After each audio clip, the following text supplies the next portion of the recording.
The air in the conservatory was a sterile masterpiece, a symphony of nothing.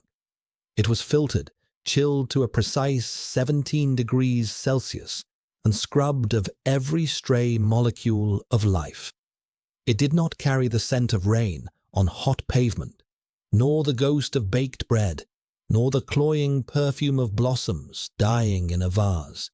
It carried only the faint metallic tang of its own purity, a scent that clung to the back of the throat like a lie. Elian breathed it in, as he had for all of his 22 years, and felt the familiar, hollow ache of its perfection. He was a part of that perfection, an exhibit. Asset 734, designated Prime Omega, housed in the West Wing's celestial suite, a space of brushed steel, seamless white polymer, and glass that looked out onto a meticulously curated garden he was not permitted to enter. The garden was a painting, beautiful and remote, its colors muted by the triple-paned, UV-filtered glass. Like him, his existence was a series of gentle, prescribed motions. He woke not to an alarm, but to a gradual brightening of the suite's ambient light, mimicking a dawn that never truly broke through the city's perpetual silver haze. He consumed nutrient paste from a ceramic bowl, its flavor profile engineered for optimal health and minimal pleasure. He practiced calligraphy, the sweep of the brush across rice paper, the only truly organic sound in his day. He read from a curated library of text, epics of societal harmony, treatises on genetic stability, poetry that spoke of love as a mathematical equation of compatibility. It was all designed to create a state of serene placidity, a calm vessel for a future of immense importance. His purpose, the director often reminded him in her calm, melodic voice, was to be the keystone of a generation, to be paired with a designated alpha of equal genetic value, to produce an heir that would secure the trajectory of their immaculate society. He was not a person. He was a promise, a legacy, waiting to be written in blood and genes. And yet, there were cracks in the seamless polymer of his world. Sometimes, in the deepest hours of the regulated night, a phantom scent would ghost through his memory, something warm and spicy, like sun-baked earth and crushed pine needles. A scent he could not have possibly ever encountered. A dream scent. It left an echo of longing so profound it felt like a physical injury, a hollowness in his chest that the nutrient paste could never fill. His medical reports logged these as minor emotional fluctuations, and his bi-monthly consultations with the director would address them with soothing words and minute adjustments to the suite's atmospheric composition. The system had an answer for everything, but it couldn't answer the silence that followed the director's voice. It couldn't fill the space between his own quiet breaths. Commander Valerius Kale was a man carved from the city's concrete foundations. He was all hard lines and sharp angles, his uniform a sheath of unforgiving black that seemed to absorb the light around him. He moved with a predator's economy, a stark contrast to the conservatory's placid flow. He was the head of security, a position that placed him as the guardian of the city's most precious assets. He saw them not as people, but as data points, investments, potential vulnerabilities. Asset 734 was the most valuable of all. The commander had seen the genetic readouts, the projected compatibility scores. He understood the Omega's worth in cold, hard numbers. He observed Elian through security feeds, a silent ghost in the machine. He saw the graceful arc of a hand practicing calligraphy, the placid expression on a face too beautiful to be real, the perfect stillness of a body at rest. He saw a fragile, priceless object that required absolute protection, and he felt nothing. Emotion was a liability. Instinct was a primitive flaw to be suppressed and controlled. His own designation, a prime alpha of uncommon potency, risen from the squalor of the lower sectors, was a fact in his file, a biological reality he managed with the same ruthless discipline he applied to his squads. It was a tool, nothing more. His patrols took him through the corridors, ringing the celestial suites. He never entered. He stood on the other side of the one-way observation glass, his presence an unseen weight. The air in the outer corridors was different from the purified atmosphere within the suites. Here, it was still sterile, but it carried the faint, antiseptic smell of the enforcers' cleaning solvents, the ozone crackle of security systems, the barest trace of human sweat. It was the scent of control, of order imposed by force. One evening, he stood his post, watching the Omega read. The book was propped on a stand, the Omega's hands resting in his lap. A lock of pale, silver-gold hair fell across his brow, and without thinking, the Omega raised a hand to brush it away. The gesture was slow, unthinking, achingly human. For a split second, the commander's carefully constructed wall of detachment fractured. A ghost of a memory, sharp and violent, flashed behind his eyes. A dirty hand, his own, brushing matted hair from the face of a boy dying in a gutter in Sector Gamma. The smell of blood and rain. He blinked, and the image was gone. The Omega was still reading. The corridor was still silent. The commander's jaw tightened. He was the wall. He was the guardian of the sterile, perfect world inside that glass. The filth of the world he came from had no place here. It would never touch something so pure. He turned away, the sound of his boots on the polished floor, a series of sharp, definitive reports. A statement of intent, a promise. He would not fail. He would not feel. The system was absolute, and he was its perfect, unfeeling instrument. He was sure of it. The alarm was not a sound. It was a cessation, a sudden, violent plunge into absolute silence that was more terrifying than any siren. The ambient hum of the conservatory's life support systems, the gentle whoosh of the air scrubbers, the faint subliminal frequency that kept the inhabitants placid. It all vanished in a single, gut-wrenching heartbeat. Emergency lighting bathed the corridor in a blood-red pulse, the rhythmic strobing turning the world into a series of fractured, nightmarish stills. Valerius was moving before the first pulse had faded, his body reacting with a discipline honed by 1,000 brutal simulations and a dozen real-world slaughters. "Breach, Sector Celestial," his comm crackled, the voice of his lieutenant tinny and tight with panic. "Containment protocols initiated. All wings on lockdown." The words were redundant. He was already at the main door to the Celestial suite, his hand flat against the biometric panel. The lock chirped its denial. Override. His own security clearance, the highest in the facility, was being rejected. The system was fighting him. "Seal the perimeter," he commanded into his wristcom, his voice a low, cold whip of authority that cut through the rising fear in his lieutenant's breathing. "No one in or out. Full diagnostic on the network. Find the intrusion point now." He slammed his palm against the emergency release panel beside the door. A hiss of depressurization, a clank of heavy magnetic bolts retracting, and the door slid open just enough for him to slip through before grinding to a halt. He was inside. The suite was drenched in the same hellish, pulsing red light, and the silence was deeper here. total. It was the silence of a vacuum, the silence of a tomb. Then he smelled it.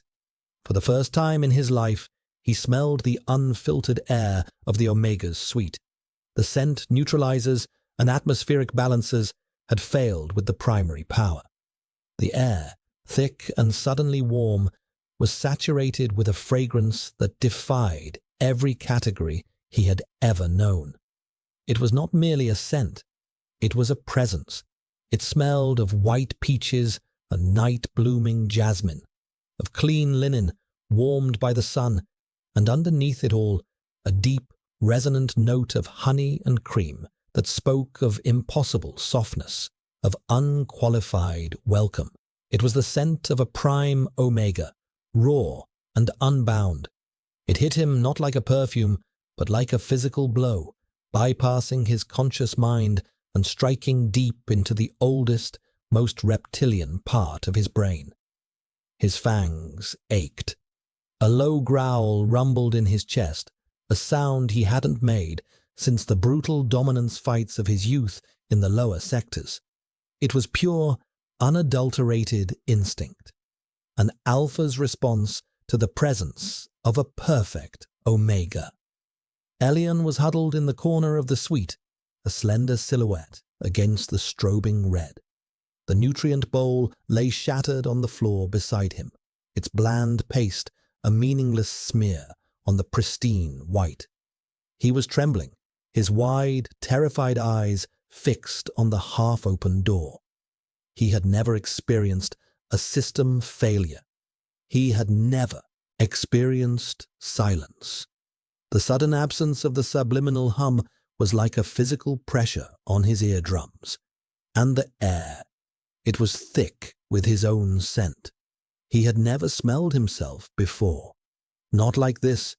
He had only ever known the clean, sterile nothingness of his environment. This scent, his scent, was overwhelming. A part of him he never knew existed, suddenly broadcast into the small space, suffocating and intimate. It made him feel naked, exposed. When the commander forced his way through the door, a dark, menacing shape against the flashing red, Elian flinched back, pressing himself harder against the wall. The man was a monolith of controlled violence, a figure from the periphery of his vision, now made terrifyingly real. And he was growling, a deep, guttural sound that vibrated through the floor, through the soles of Elian's soft slippers, and up into the marrow of his bones. His own biology, so long suppressed and medicated, responded without his permission.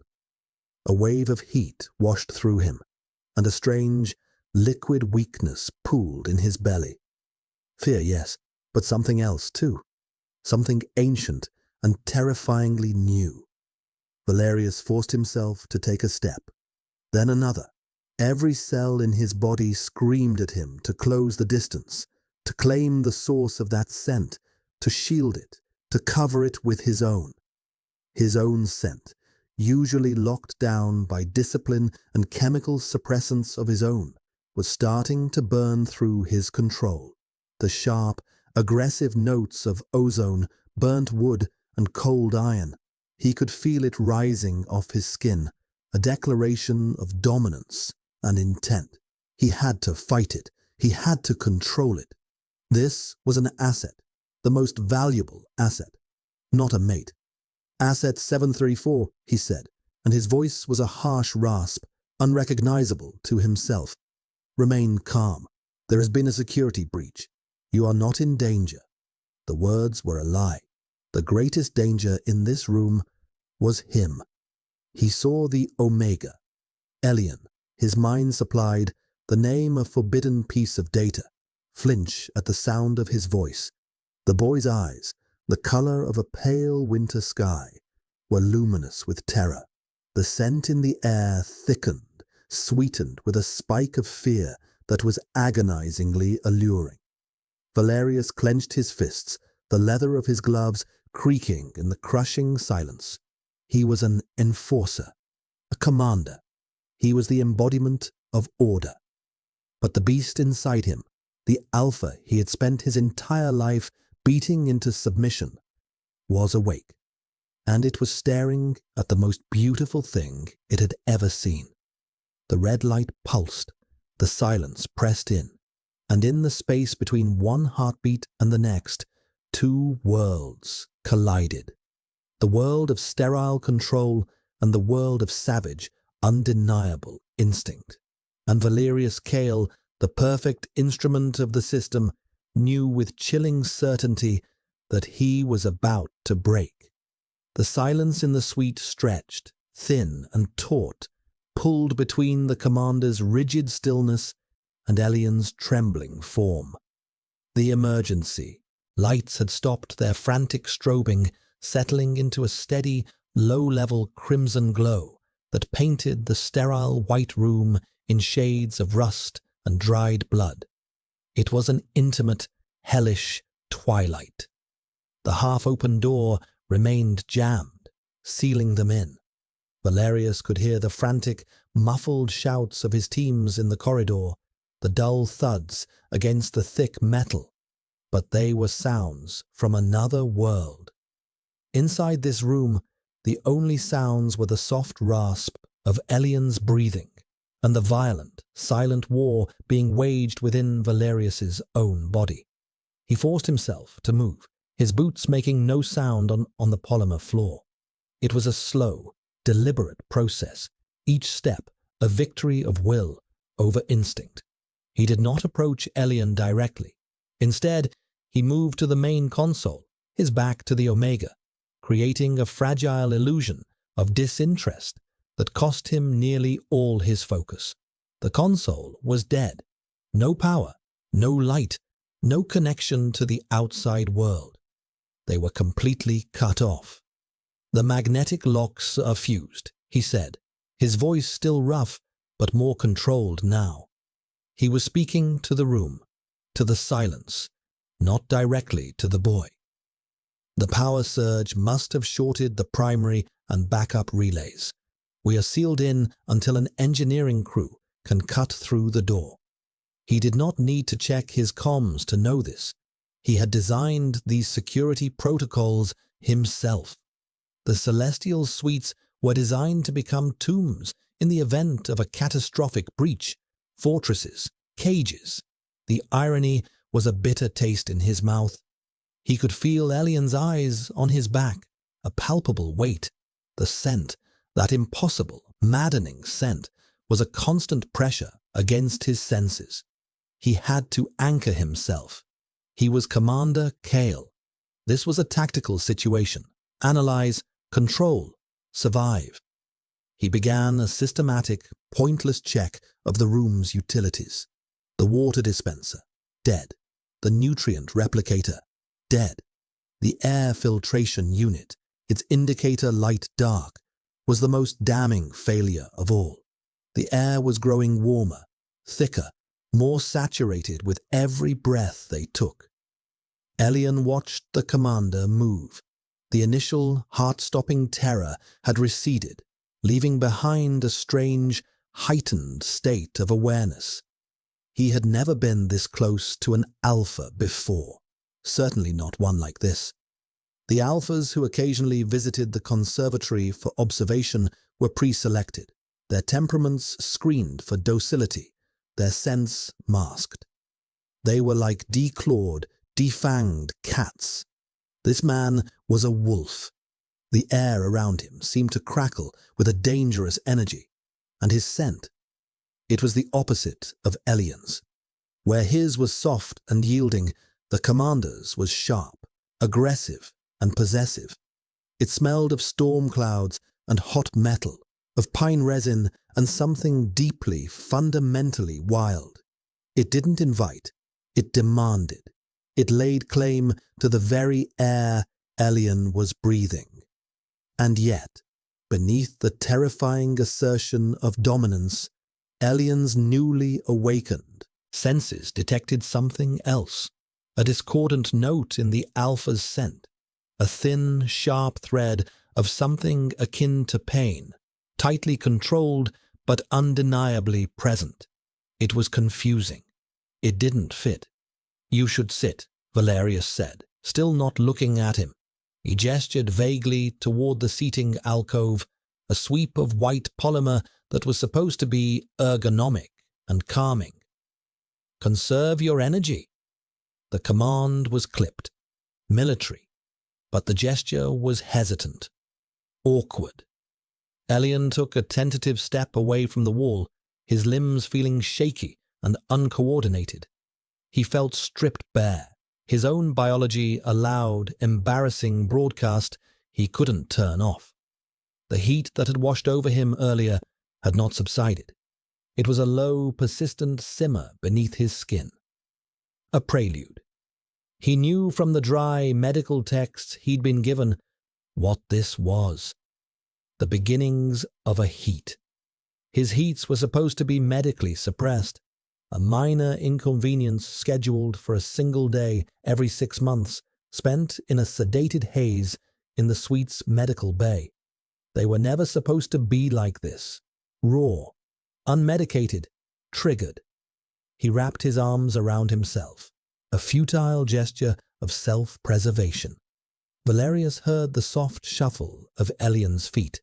He risked a glance over his shoulder. The Omega had moved to the alcove, but hadn't sat down. He stood there, hugging himself, looking small and fragile in the vast, empty room. The red light caught the silver gold of his hair, making it look like spun fire. The sight was a physical blow. The alpha in him wanted to go to him, to wrap him in his arms, to cover him, hide him, soothe the trembling he could see even from across the room. The commander in him catalogued the signs of distress, the physiological response to the environmental failure. A problem to be managed.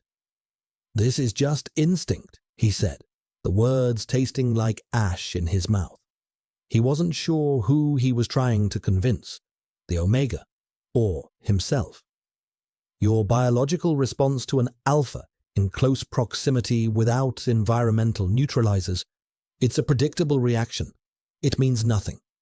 He turned fully to face Elian then, forcing himself to meet those pale, frightened eyes.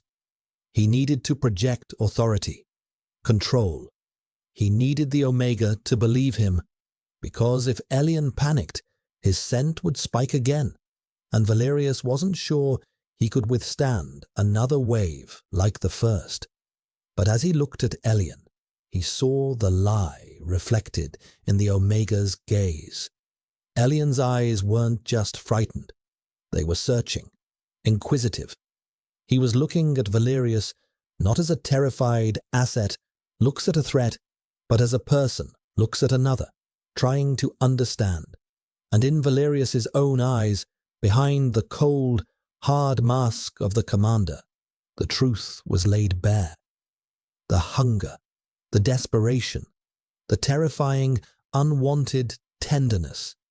He saw the possessive fury of an alpha wanting to protect what was his, and the profound loneliness of a man who had never had anything to call his own. He said it was just instinct, a meaningless biological tick. But his eyes, they spoke of shattered walls and broken promises. They spoke of a lifetime of control giving way to a single devastating truth. He was not just an enforcer. He was not just an alpha. In that moment, staring at the beautiful, terrified boy bathed in the light of a dying world, he was utterly, irrevocably lost. The hours bled into one another, marked only by the slow, inexorable warming of the air and the deepening of the shadows as the emergency light's power cell began to fade. The red glow softened to a deep, bruised purple, blurring the sharp edges of the suite into something less clinical, more intimate. The sounds from the corridor had ceased. Valerius assumed his teams had fallen back to a secondary perimeter, awaiting the engineering crew. The silence they left behind was heavy, thick with unspoken thoughts and the two scents that now saturated the space, twisting around each other in a complex, invisible dance. Valerius had stripped off his heavy tactical gloves and tunic, leaving him in the thin, black undershirt that did nothing to hide the taut lines of his physique or the network of faded scars that crisscrossed his arms. He told himself it was because of the heat. It was a lie. The heavy fabric had felt like a cage, suffocating him. He needed to feel the air on his skin. He needed to feel real. He sat on the floor, his back against the dead console, his long legs stretched out before him. He had deliberately positioned himself across the room from Elian, maintaining a gulf of empty space that felt both like a necessary precaution and a form of self-torture. He let his mind drift, a dangerous indulgence he rarely allowed. The scent of peaches and jasmine was a constant, gentle torment, but it was the memory it stirred that was the true threat. It pulled him back through the years of brutal discipline, back through the blood and steel of his rise through the ranks, to a place he had buried under a mountain of duty and scar tissue, Sector Gamma, a sprawling, rain-slicked slum where the sky was a permanent smear of chemical grey. He was a boy, not yet an alpha, all sharp elbows and hollow-cheeked hunger. Designations meant little there, except as another way to bleed or be bled. He remembered the smell of sickness, of unrecycled waste, of despair, and he remembered his mother. She was an Omega, but not a Prime, just an ordinary woman worn down by a hard life. Her scent faded to a whisper of dried herbs and soap. But on the rare days she managed to trade for a piece of fruit, a bruised, precious peach, she would let him smell it before they shared it. That scent, sweet, hopeful, impossibly vibrant in their world of grey, was the scent of love, the only love he had ever known. She had died of a lung blight when he was 12, her last breath a scentless rattle.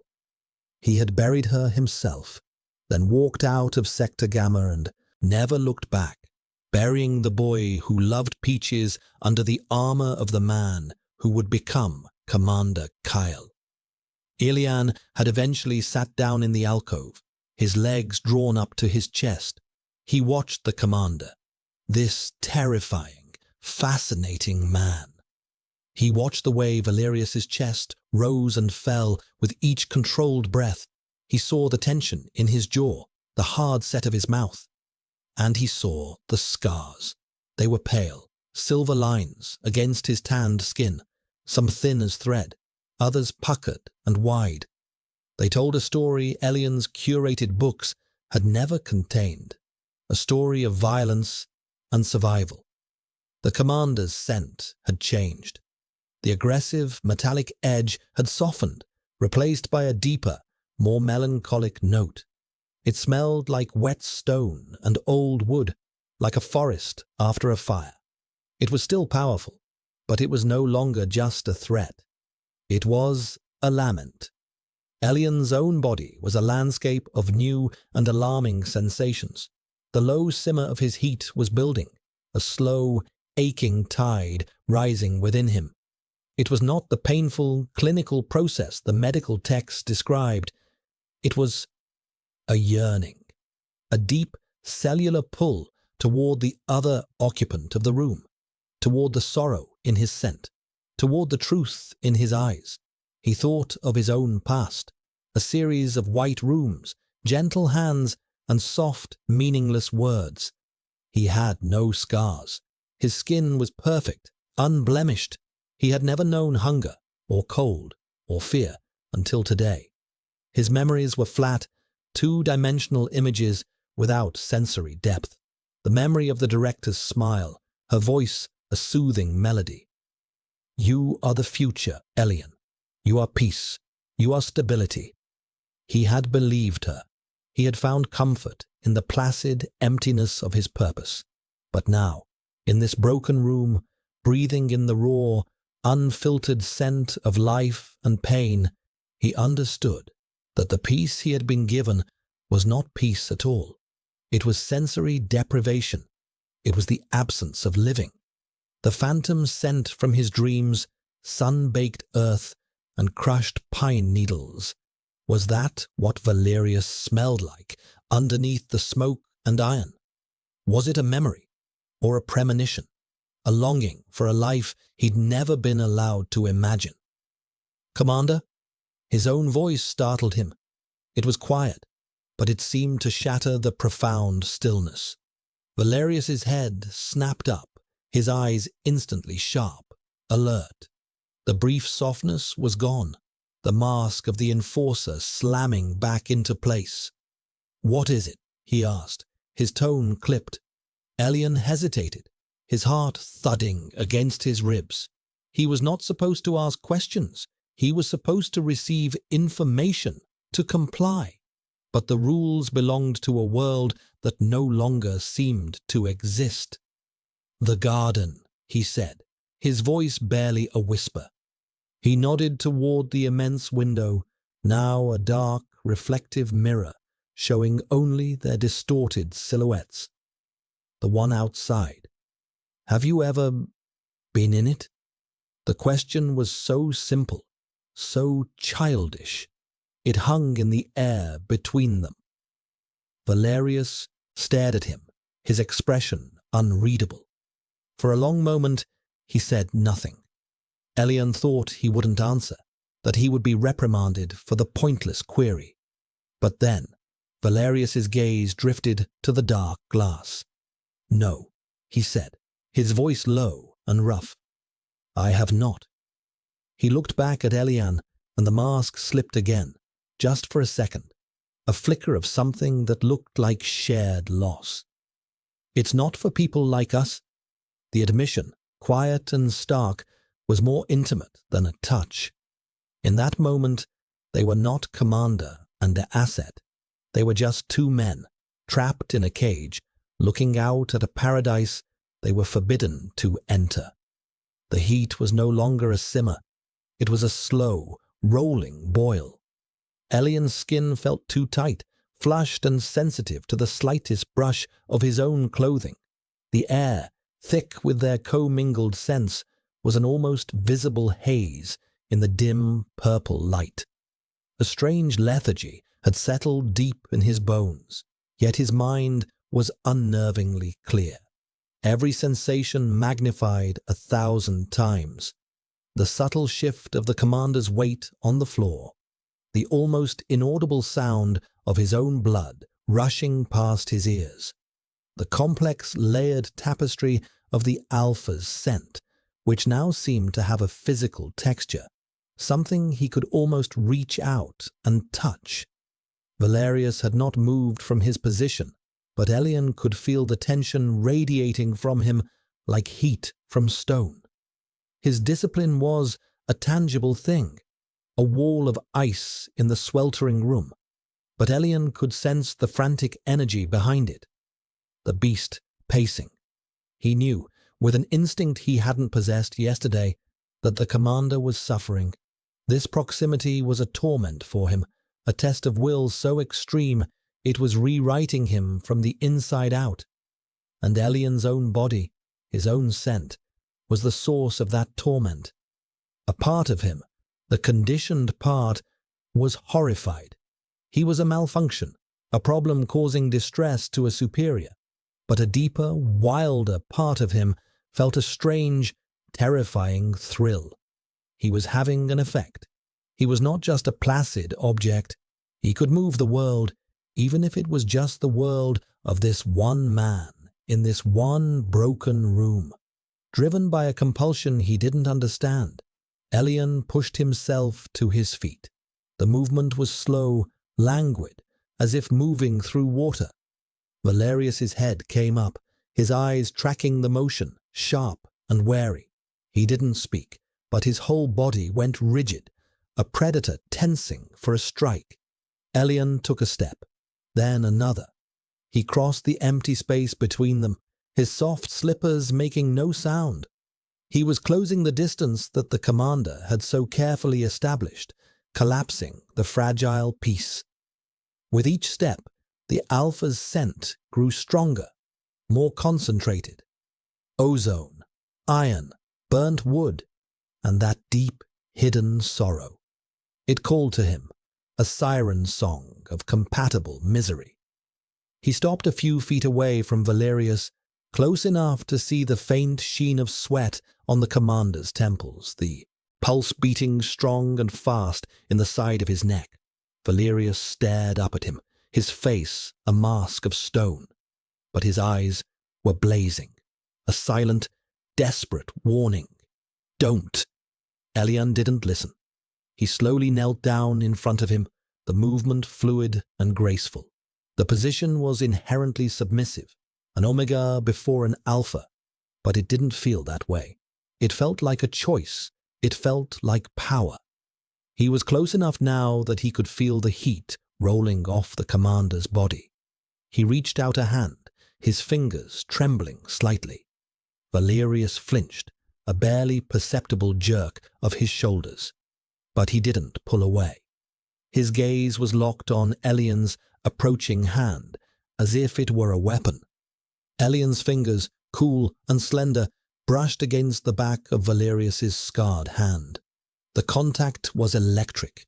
A jolt of pure energy arced between them, and the world dissolved. It wasn't a thought. It wasn't a vision. It was a drowning. Elian was plunged into a maelstrom of sensation that was not his own. The acrid smell of cordite, the gut-wrenching screams of men, the jarring impact of a body hitting a concrete wall. His body, Valerius's body, the searing, white-hot pain of a blade sliding between his ribs, the cold, metallic taste of blood filling his mouth, the crushing weight of failure, the icy grip of loneliness in a crowded barracks, surrounded by men whose respect he had earned but whose camaraderie he could never accept.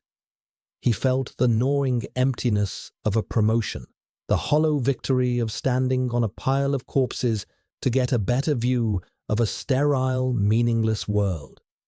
And beneath it all, a boy's grief, sharp and raw, for a woman who smelled of herbs and the impossible sweetness of a stolen peach. The torrent of memory and emotion was overwhelming. It was brutal and raw and devastatingly sad. Elian gasped, pulling his hand back as if burned, his own eyes wide with a pain that was not his. He saw it all. The armor, the discipline, the coldness. It was all a lie. A fortress built around the heart of a broken, grieving boy. It wasn't a fortress to keep the world out. It was a cage to keep the boy in. Valerius stared at him, his chest heaving, his eyes blown wide with shock and a terrifying vulnerability. He had felt it too, a feedback loop. When Elian had touched him, the Omega's own essence had flooded him in return. Not memories of white rooms, but the pure, undiluted sensation of longing. A deep, profound ache for connection, for meaning, for a reality he had only ever dreamed of. He had felt the phantom scent of pine needles and sun-baked earth, not as a memory, but as a future, a possibility, a promise. It was an innocence so profound it felt like an accusation. What? Valerius choked out the word, his voice shredded. He looked at Elian, truly looked at him, and saw not an asset, not an omega, but the other half of a soul he never knew. He was missing. He saw the being who had just held all of his pain and warned, had not recoiled in horror, but had mirrored it with a longing of his own. The suppressants, the scent neutralizers, the director's soothing words. It wasn't just about controlling their biology. It was about severing this connection, this impossible, terrifying empathy that laid two souls bare with a single touch. Elian met his gaze, tears welling in his own eyes. Tears for a boy in Sector Gamma he had never met, but whose grief now lived inside him. "This is just instinct," Valerius had said, a desperate lie to hold the world together. But now, they both knew the truth. This was not instinct. This was recognition. And it was going to destroy them. The revelation hung between them, more real and more solid than the walls of the suite. The air, already thick, now seemed to vibrate with the sheer force of what had passed between them. Valerius pushed himself backward, scrambling away from Elion with a raw panic that shattered his commander's facade. He pressed himself against the dead console as far as he could get, breathing heavily. He was looking at Elian as if the Omega were a ghost, a terrifying oracle who had read the deepest, most guarded lines of his soul. He was exposed. Every scar, every failure, every carefully buried weakness had been laid bare by a single, gentle touch. The control he had spent a lifetime cultivating was gone, stripped away in an instant, leaving him naked and bleeding in the ruins of his own defenses. He was not Commander Kale. He was Valerius, the boy from Gamma, the man who missed his mother, the Alpha whose instinct was not just a mindless urge, but a profound, soul-deep cry for the impossible softness he saw in the Omega's eyes. Elian remained where he was, kneeling on the floor, the echo of Valerius's pain, a phantom limb he could still feel. He was no longer afraid of the Alpha. How could he be? He had tasted his grief. He had felt his loneliness. The fear was replaced by a wave of empathy so powerful it was physically painful, a sharp ache in the center of his chest. He saw the terror in Valerius's eyes and understood it completely. To be seen, truly seen, after a lifetime of hiding, it was a fate worse than death for a man like him. And Elian had been the one to inflict it. A new feeling began to bloom alongside the empathy, guilt, and with it a fierce, protective urge that was entirely new. He wanted to soothe the pain he had witnessed. He wanted to take back the knowledge he had stolen. He wanted to tell him that his secrets were safe, that his pain was not a weakness, that the boy from Gamma was not something to be ashamed of, that he was beautiful. Slowly, carefully, Valerius began to piece himself back together. The enforcer's mask was retrieved from the floor of his mind, cracked and ill-fitting, but he forced it into place. The breathing slowed.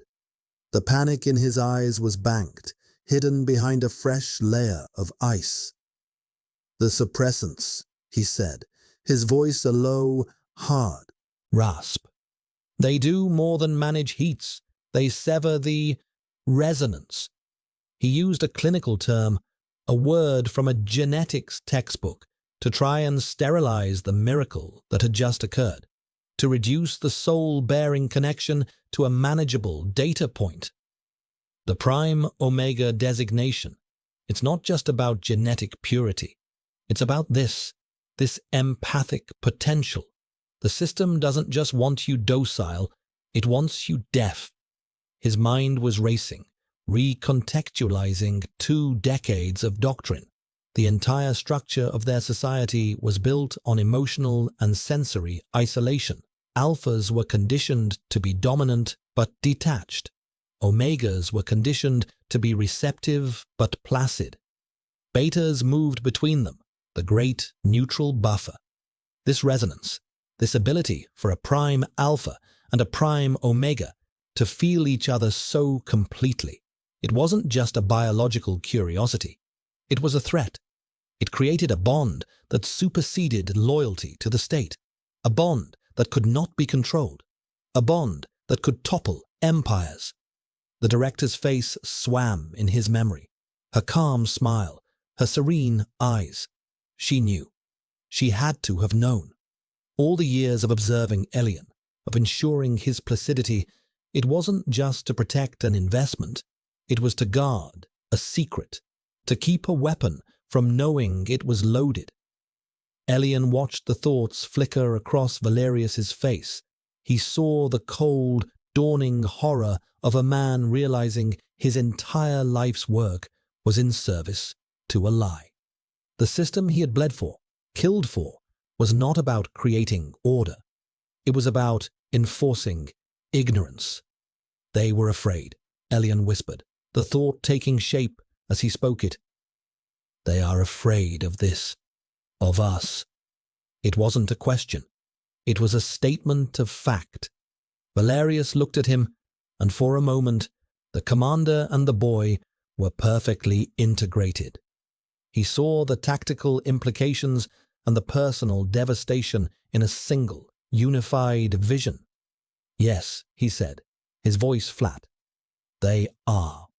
The truth settled into the room, a third presence, vast and dangerous. Their shared confinement was no longer just a consequence of a system failure.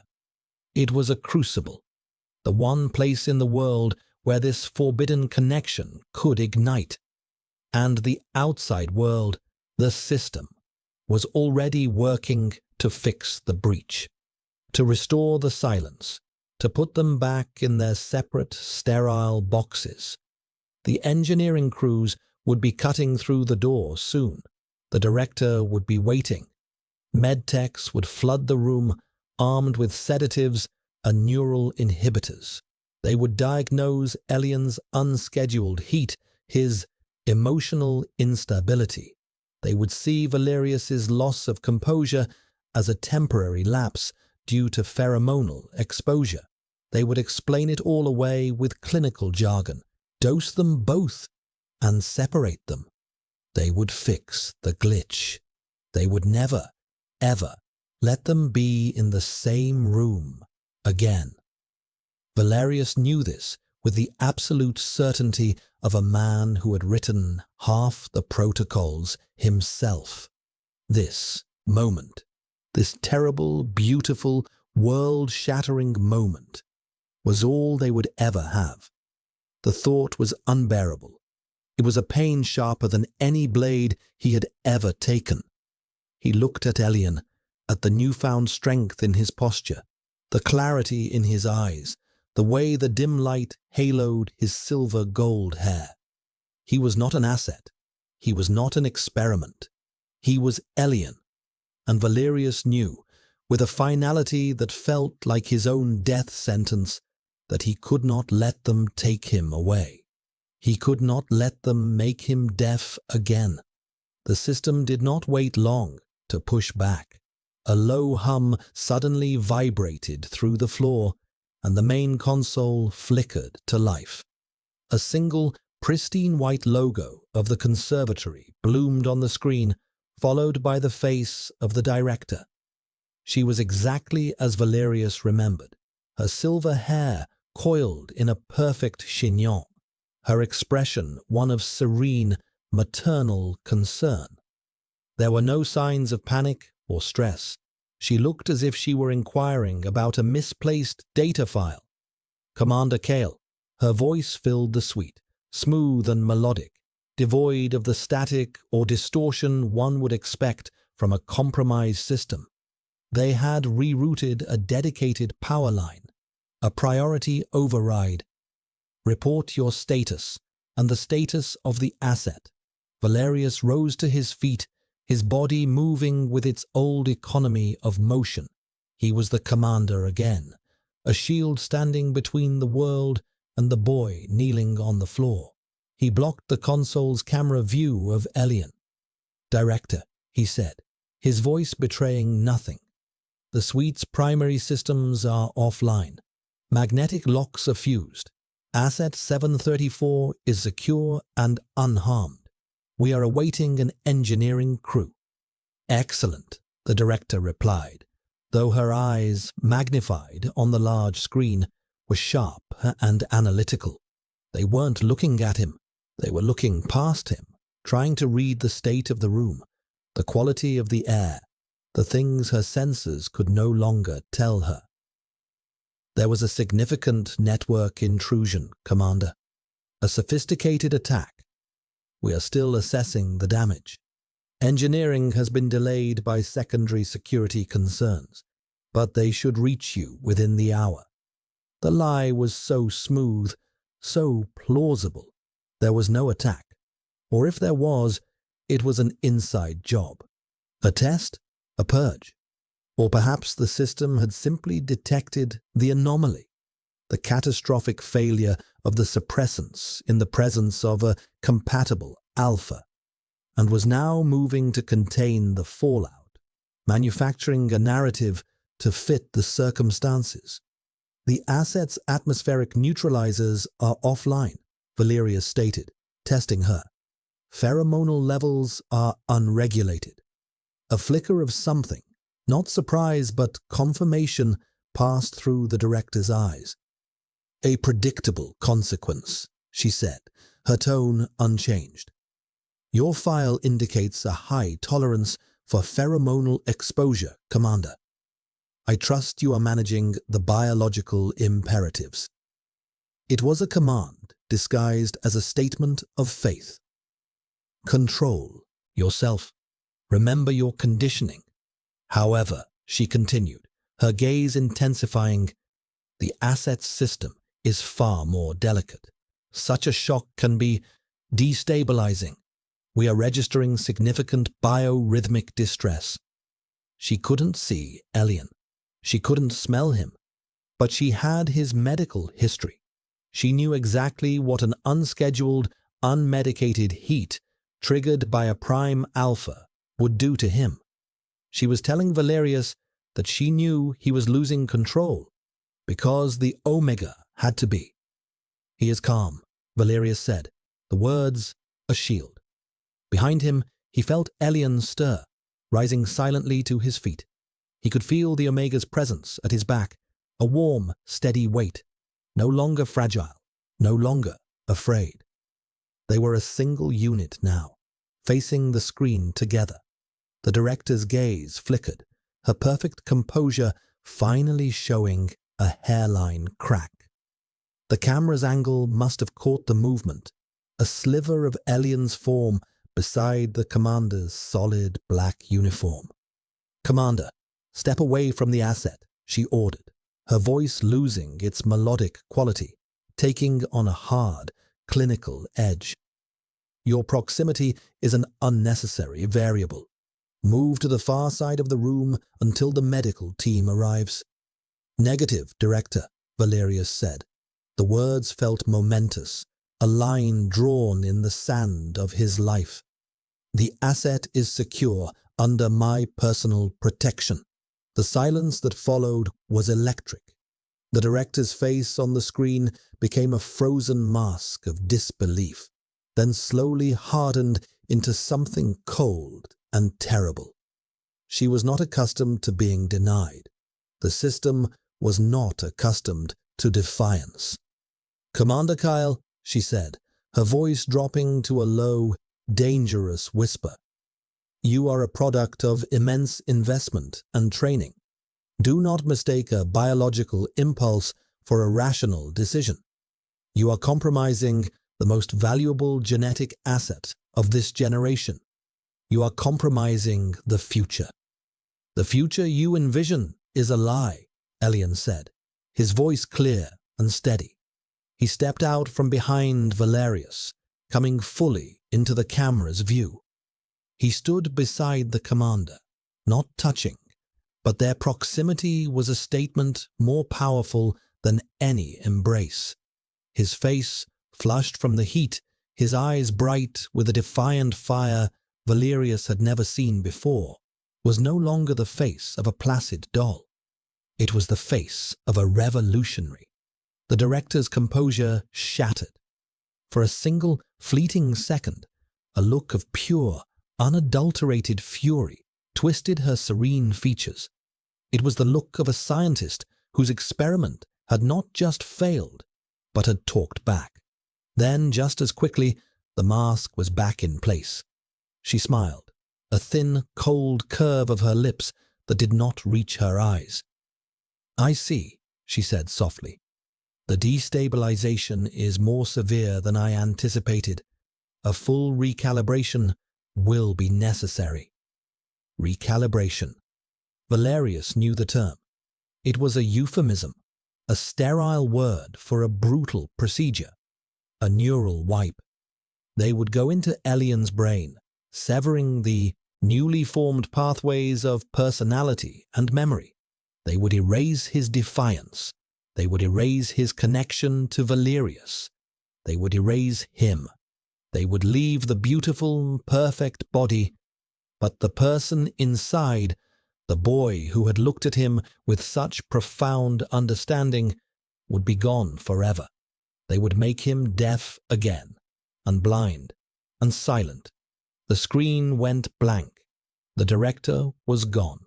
The low hum of the console died, plunging the room back into near darkness and silence. But her final words echoed in the space, a death sentence delivered with a smile. No, Valerius whispered, the word a raw, ragged sound of pure denial. He turned to Elian, his hands coming up to cup the Omega's face, his touch desperate, reverent. I will not let them. Elian leaned into his touch, his eyes holding Valerius's. There was no fear in them now, only a fierce, unwavering resolve. I know, he said, and in that moment the decision was made. It wasn't a choice between duty and desire. It was a choice between a lie that preserved a broken world and a truth that would burn it to the ground. They would not wait for the engineering crew. They would not wait for the medical team. They were going to get out, or they were going to die trying. The escape began not with a bang, but with a whisper. Valerius moved through the darkened suite with a lethal grace, his mind a cold engine of tactical assessment. The director had given them a gift, a warning, and an unknown window of time. She said an hour, he murmured, more to himself than to Elian. She lied. It will be less. She'll send my own men, the Thetas. They're faster than engineering, and they won't ask questions. He ran a hand over the fused seam of the main door, feeling the warped metal. They'll use plasma cutters, loud. We'll have a few minutes' warning. He turned, his eyes scanning the room, not as a prison, but as a map of possibilities. His gaze settled on the vast, dark window. The garden, he said, a grim echo of Elian's earlier, innocent question. It's a 3-story drop, but the glass is the weak point. It wasn't weak. It was rated to withstand a small explosion, but it wasn't rated to withstand him. Elian watched him, his own senses stretched to their limit. His heat was a roaring fire now, a constant, aching pulse that centered low in his belly. But the pain was secondary, a background noise to the incredible clarity of his connection to Valerius. He could feel the commander's thoughts, not as words, but as waves of focused intent, of cold, logical fury. He could feel the plan taking shape in Valerius's mind, and he could feel the deep, terrifying fear of failure that lay beneath it. He walked to the small maintenance closet, a space he had never had reason to open. The lock was electronic, dead like everything else. He pulled at the handle. It didn't budge. Here, Valerius said, appearing beside him. He wedged the tips of his fingers into the seam and pulled. The sound of groaning metal and snapping plastic was obscenely loud in the silence. The door ripped from its frame. Inside were cleaning supplies, spare linens, and a heavy-duty maintenance cart. It was perfect. Together, they worked in a silence born of perfect understanding. There was no need for words. Elian knew what Valerius needed before he asked. They stripped the linens from the cart, tearing them into long, wide strips. Valerius, with a strength that seemed impossible, broke the metal frame of the cart, bending the poles into crude but effective braces. As they worked, their hands brushed, their bodies moved in close proximity. Each touch was a fresh jolt, a silent reaffirmation of the bond between them. The scents in the room were now completely merged, a single complex fragrance of defiance and desire. Peaches and iron, jasmine and smoke. For Alien, the proximity to the alpha her was both agony and anchor. The heat demanded he submit, that he pull the alpha down to the floor and seek his release. But the empathic connection, the shared sense of purpose, was stronger. It held him upright. It gave him strength. His desire was no longer just a biological urge. It was intertwined with his love for the man beside him, his desperation to save them both. Valerius felt the shift in Elian. The Omega was no longer a fragile asset to be protected. He was a partner. His movements were efficient, his eyes clear and focused. He anticipated Valerius's needs, his hands working to tie the strips of linen into a makeshift rope with a steady competence that belied a lifetime of curated helplessness. The alpha in Valerius roared with a primal pride that stunned him. This was his Omega, strong, resilient, intelligent. The desire to claim him, to mark him, to feel the bond snap into its final, permanent place was a physical torment. But there was no time.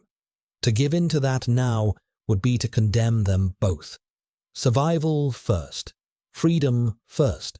The claiming would be a reward, not a surrender. He pushed the thought away, channeling the ferocious energy into his task. A low, whining hum began to vibrate through the far wall, the plasma cutter. It was starting. Time, Valerius breathed. He moved to the center of the massive window. He took one of the bent metal poles from the cart and wedged it into the seam between the floor and the glass.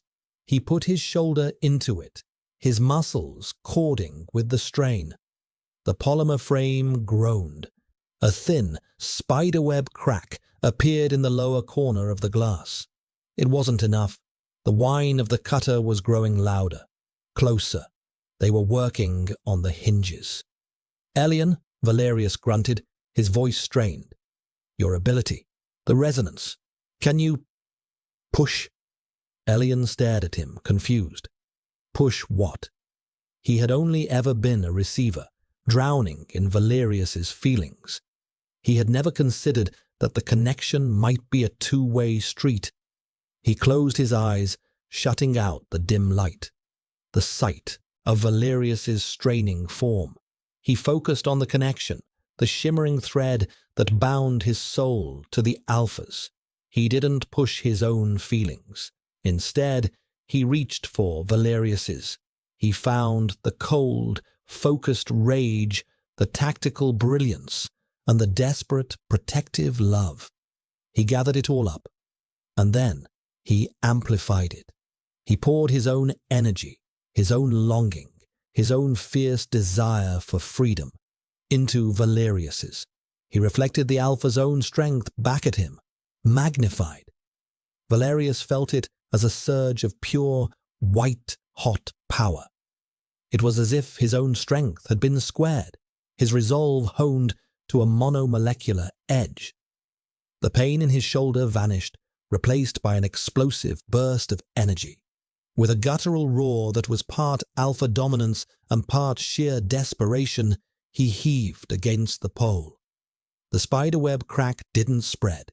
The entire massive pane of triple-layered glass exploded outward in a shower of crystalline shards, vanishing into the darkness below. A rush of cold, damp air flooded the suite, smelling of ozone, wet pavement, and 1,000 distant organic things. It was the smell of the real world. For a breathless moment, they stood at the precipice, the wind whipping at their clothes, the sounds of the city a distant, chaotic symphony. Below them, the curated garden was a patch of geometric darkness. The whine of the plasma cutter stopped. There was a shout from the corridor. They had been heard. Valerius secured the makeshift rope to the base of a heavy, bolted-down seating unit. He tossed the other end out into the night. It uncoiled, a pale ribbon against the darkness.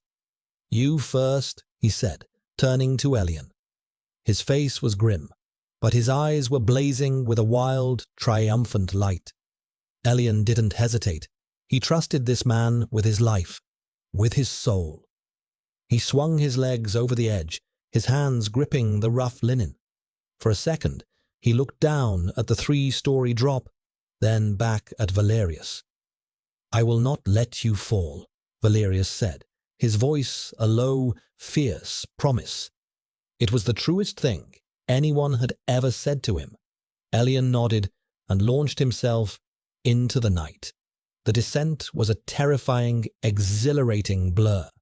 The rough-spun linen burned his hands, the wind roared in his ears, and the unfamiliar scents of the garden rushed up to meet him.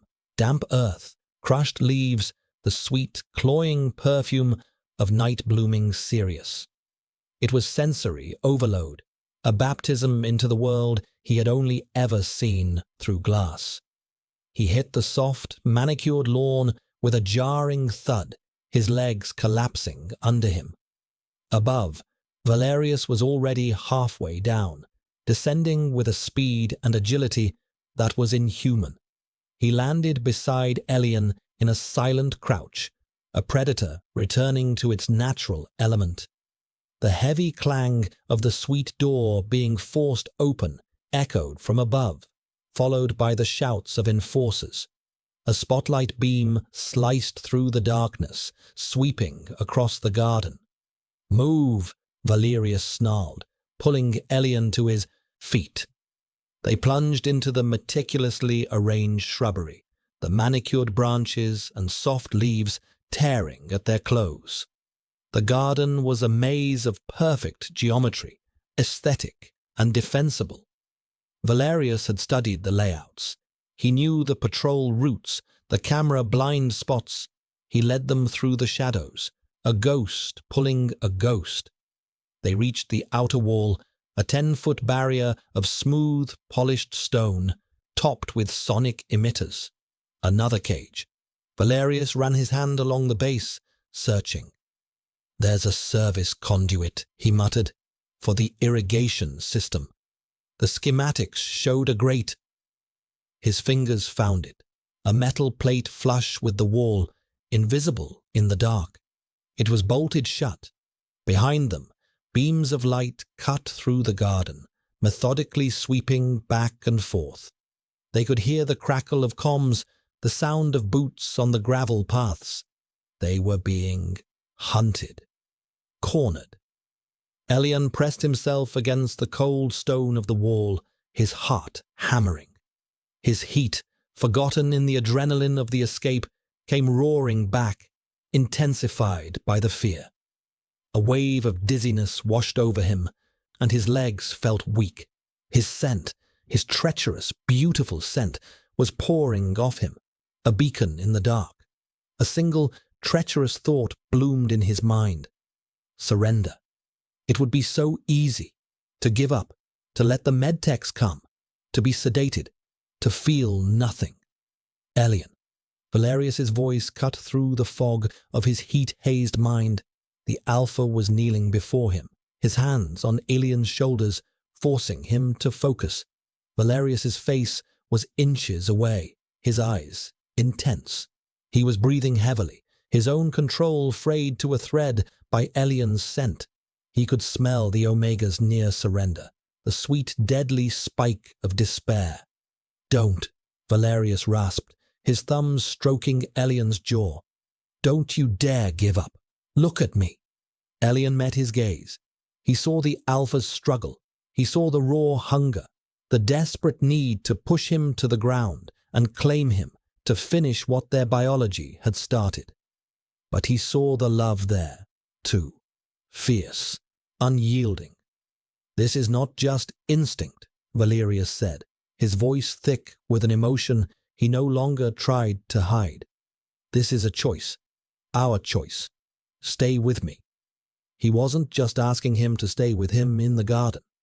He was asking him to stay with him in this life, in this fight. The words were a lifeline. They cut through the biological imperative, the siren song of surrender. Elian's own will, so new and fragile, latched onto Valerius's. He nodded, a small, jerky movement.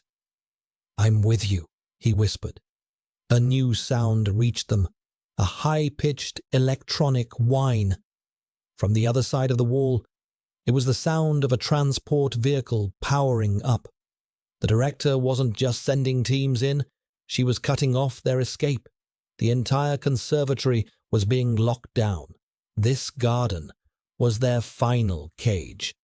Valerius looked from the bolted grate to the wall, then back to Elian. A terrible, cold certainty settled in his gut. They were not getting out. Not both of them. He had led them from one trap into another. He had failed.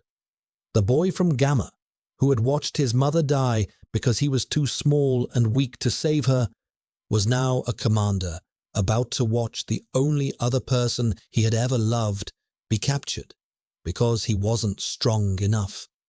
The past was a circle, and it was closing around them. The spotlight beams were getting closer, slicing through the foliage just feet from where they huddled. The voices of the enforcers were crisp and clear now, calling out Valerius's name, ordering his surrender. The high-pitched whine of the transport on the other side of the wall was a constant, mocking reminder that there was nowhere left to run. Despair, cold and absolute, began to settle in Valerius's chest. He had made a tactical error, letting sentiment, letting hope cloud his judgment. The garden wasn't an escape route. It was a killing jar, and he had led Elian right into the center of it. He looked at the Omega, whose face was pale in the reflected light, his body trembling with the force of his unabated heat. He had done this to him. He had woken him up only to lead him to slaughter. The guilt was a physical weight, heavier than any armor he had ever worn. Valerius. Elian's voice was surprisingly steady. He placed a hand on Valerius's arm. The touch was not the accidental brush of before, nor the desperate diagnostic of their first connection. It was calm, deliberate, grounding. "They are looking for two people," he said, his eyes clear and focused despite the pheromonal storm raging inside him. "An alpha commander and a fugitive Omega." Valerius stared at him, not understanding. "What are you saying?" "Your men," Elian continued, his gaze flicking toward the approaching lights. "They are loyal to you. They followed you into hells I can't imagine. But right now, their loyalty is to the system, to the director. Because you are compromised. You are with me." The logic was brutal, flawless. It was the kind of cold, tactical assessment Valerius himself would have made. To hear it from Elian's lips was both horrifying and breathtaking. "If they find you with me," Elian said, his voice dropping to a near whisper, "they will not hesitate. They will follow their orders. They will neutralize us both." "I will not leave you," Valerius snarled, the words torn from the deepest, most primitive part of him. The thought was a violation, an absolute impossibility. "You won't be leaving me," Elian said, and a strange, sad smile touched his lips. "You will be completing your mission. You will be recapturing the asset." The words hit Valerius like a physical blow. He recoiled, shaking his head in furious denial. "No, never." "Listen to me," Elian insisted, his grip on Valerius's arm tightening. "You are Commander Kale. You are their leader. If you walk out of this garden alone, With me in tow, you are a hero. You are the man who subdued his own instincts to secure a compromised asset. You are the perfect instrument of the system. They will believe you. The director will have to believe you. You will be untouchable. And you?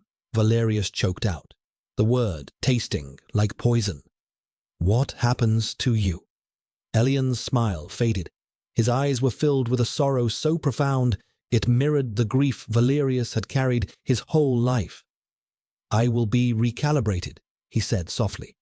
They will take this from me. They will take you from me.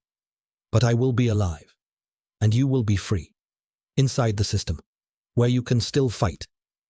It was a sacrifice so total, so selfless, it dwarfed any act of bravery Valerius had ever witnessed on a battlefield.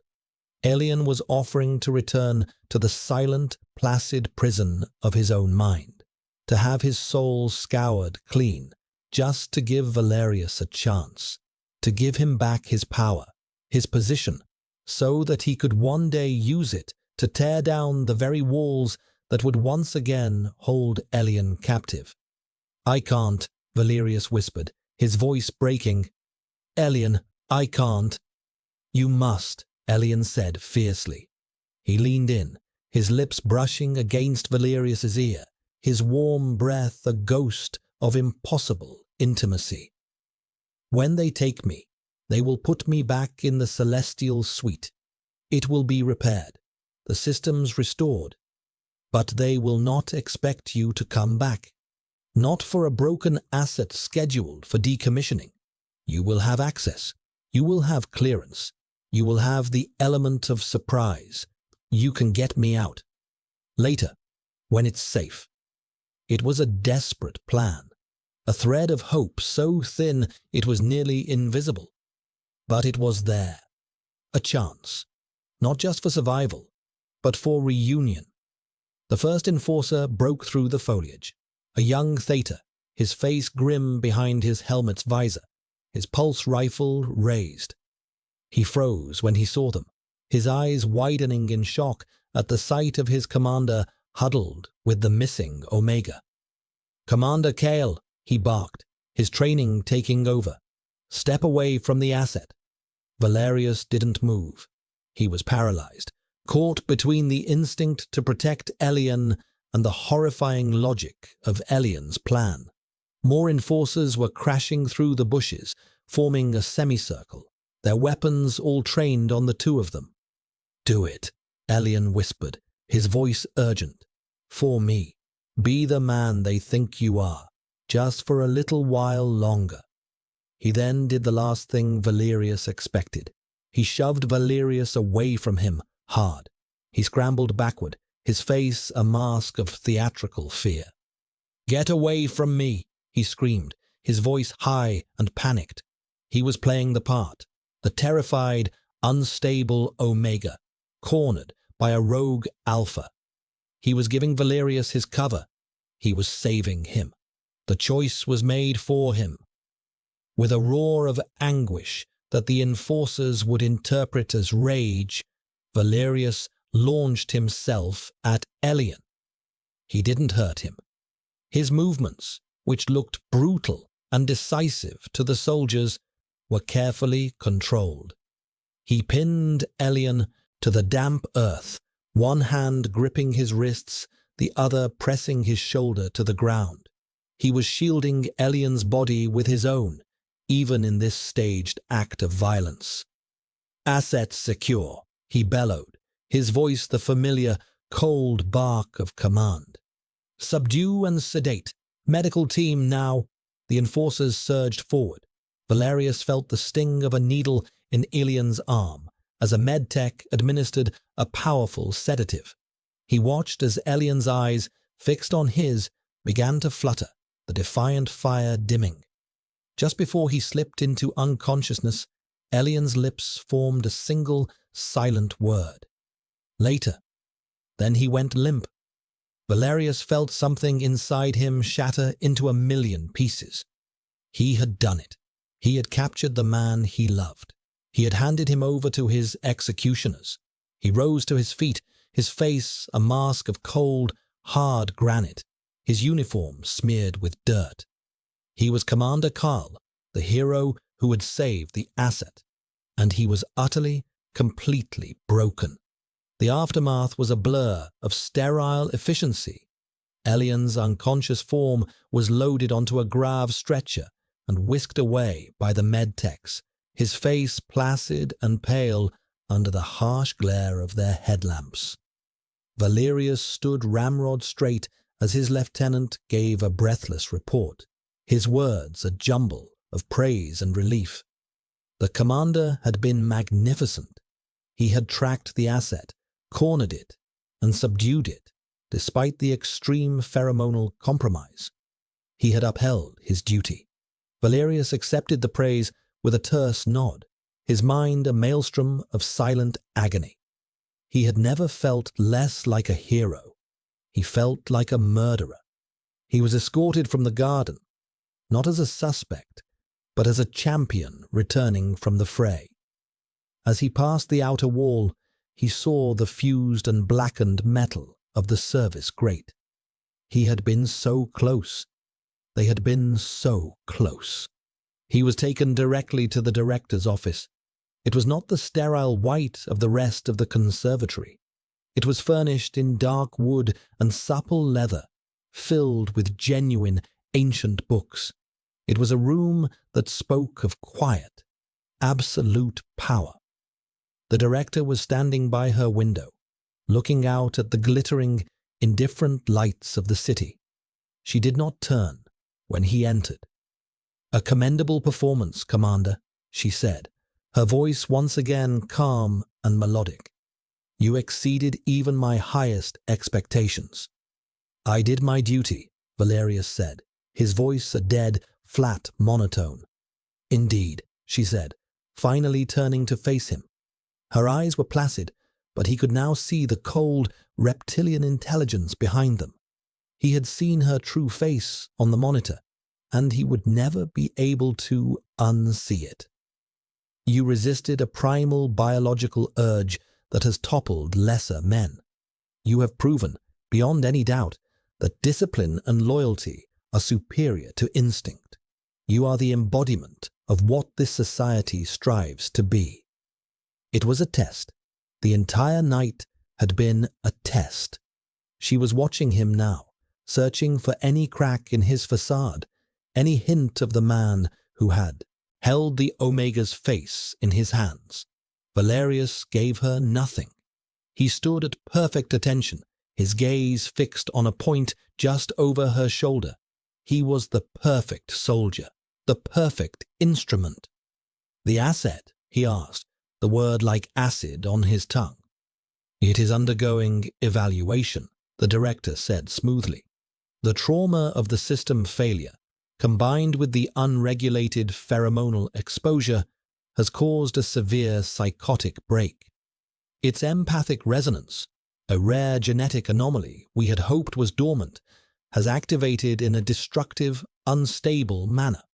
Recalibration is the only humane option." Humane. The word was a desecration.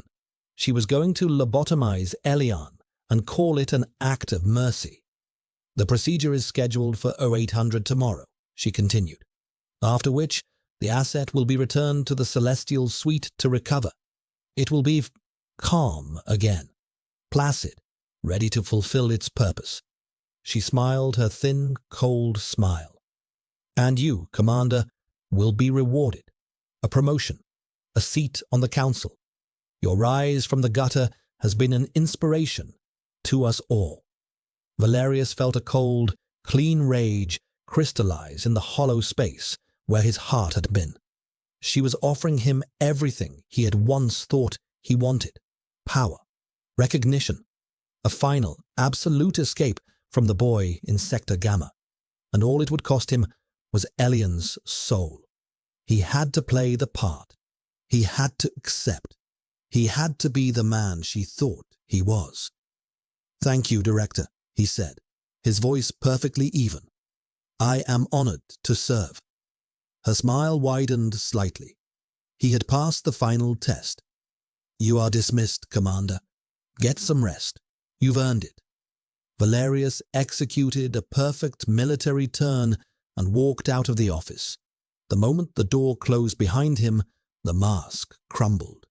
The agony he had been holding back washed over him, a suffocating tide. He stumbled down the corridor, blind to the salutes of the enforcers he passed. He made it to his own quarters, a Spartan grey room that had always felt like a sanctuary of order. Now it felt like a tomb. He slammed his fist into the wall, the impact cracking the polymer surface. Pain shot up his arm, a welcome, grounding sensation in the sea of emotional torment.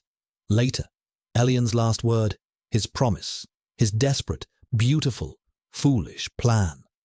$800 tomorrow. He had less than 10 hours. 10 hours to undo a lifetime of service. 10 hours to plan a war against the very system he had sworn to protect. He looked at his reflection in the dark screen of his personal console. He saw the cold, hard face of Commander Kyle, but in his eyes he saw the terrified, grieving boy from Gamma. And for the first time in his life, he didn't try to bury him. He looked at him, he acknowledged him, and he made him a promise. He would not fail again. He would get Elian back, not the asset, not the placid doll. Elian. He would burn this world to the ground to keep that promise. The war had begun.